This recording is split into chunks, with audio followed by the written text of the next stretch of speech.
आता बांडगुळा तुझे बाबासाहेब आंबेडकर इंग्रजों के एजेंट थे, तर तिया बापाचं तिया पंजोबाचं स्वातंत्र्य लढ्यामध्ये केळ्या काय योगदान आहे ते एकदा सिद्ध कर.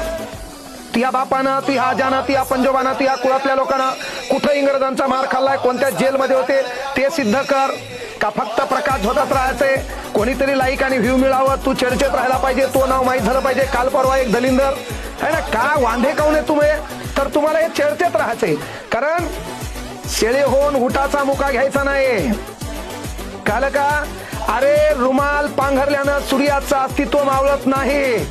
ते तर प्रज्ञा सूर्य है, विश्वरत्न है, परम पूज्य है, बोधिसत्व है, महामानव है. You are just a lawyer. कळलं का, ते सर्वांचा बाप आहे. आणि मग याच्यातून केवळ चर्चेत राहण्यासाठी इंग्रजांचे एजंट होते. त्यानंतर महत्वाची गोष्ट, संविधान के खरे, संविधान के सच्चे निर्माण करते BM राव हे. ह्या बहुतेक आजानं वेगळं पुस्तक लिहिलं असेल. आणि आपण शिक्षित आहोत. या देशाचा माहोल का खराब करायचा, या देशामध्ये जातीयतेला खतपाणी का घालायचं, या देशात धर्मांधता का निर्माण करायची, हे तुमच्यासारखे बुद्धिहीन है ना, चारित्र्यहीन, अक्कल शून्य लोक ह्या देशात पैदा होऊन देशाचा माहोल खराब करत असाल. अरे तुमच्यासारखे दलिंदर झोपेत मेलेले बरे. आणि मग